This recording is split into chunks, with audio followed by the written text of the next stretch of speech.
This footage from social media appears to show a strike on a police station in western Iran earlier this month. The U.S. and Israel have used predominantly expensive precision weapons on targets in Iran. Now, Iran has responded often with much less expensive drones. It is able to send them at much less cost, and they are intercepted by weapons that cost a lot more. And there's just some simple math there we wanted to go through with Steve Feldstein, who is a senior fellow at the Carnegie Endowment for International Peace. Steve, good morning to you. Hi, thanks for having me. There's a simple cost question here that you have a drone costing between $20,000 and $50,000 being shot down by an Israeli or American-built interceptor that might cost $2 million. At what point does that become too big of a gap? Well, very quickly after the first 48 hours or 3 days or so of the war, the asymmetries between that become extremely expensive, and one that Iran has been able to exploit in pretty easy fashion. And so we see right now, as we enter the third week of the war, where using these types of techniques to defend against very cheap Shahed drones has become completely unsustainable, even for militaries as powerful and capable and financially well-resourced as the United States or Israel's. Ukraine has been shooting down similar drones produced by Russia based on an Iranian design, and now they are in the Middle East, having been brought in to help bring down some of those Iranian threats, those Iranian drones. How do they actually do that?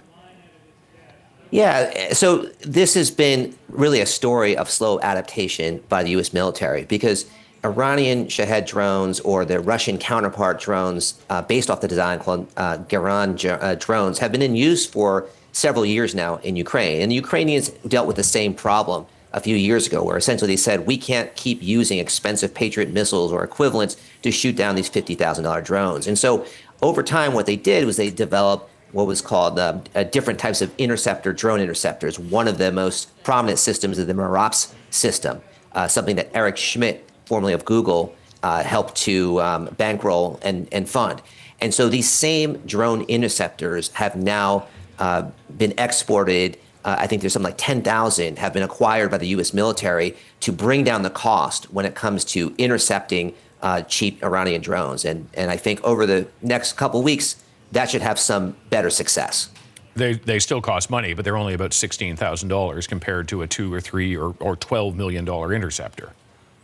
That's correct. And actually what they say is that as you build scale, the cost should come down even further, perhaps as low as 6,000 or 7,000, which at that point really becomes a cost asymmetry that Iran then has to deal with if you're dealing with a $20,000 to $50,000 drone. So this is a really effective method. And I think the question everyone is asking is, why didn't the U.S. military learn these lessons sooner when they have been on the battlefield and used at scale by Ukraine for a number of years now? Yeah, and there was the offer purportedly by Ukraine some 8 months ago that was rebuffed by the Americans. Look, I do want to ask you, because you've talked about adaptability, in order to respond to the Iranian drones, there's been adaptation, but the Iranians are now adapting themselves by the selection of targets. Can you tell me about that?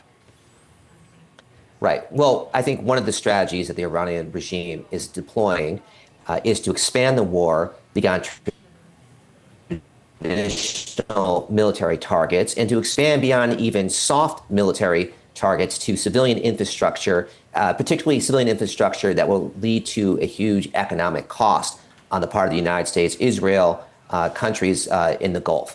And the reason for that is that they know that fighting a conventional military conflict is one they're going to lose. But what they also know is that Trump has a short political window and a domestic audience that is acutely sensitive to price increases. And the more they can strike targets that will increase inflation, gas prices in the United States, and so forth, the more they potentially can live out and endure beyond the 4 to 6 weeks that Trump potentially will prosecute this war. That is so long as they have drones to fire. And is there any sense of how deep that well goes? What's left? There are lots of estimates, nothing hard concrete. I think at the beginning of the war, there was an estimate that there was up to 80,000 drones stockpiled. And there's also an estimate that Iran has the capacity to produce around 10,000 Shahed drones per month. Now, to what extent has some of that infrastructure been destroyed? To what extent are they able to, reproduce and continue making drones at that level? And how many have they expended already? Those are all good questions. I would say that for the time being, they still have plenty of cheap drones left to fire. Steve Feldstein, appreciate your analysis on this. Thank you. Thanks for having me.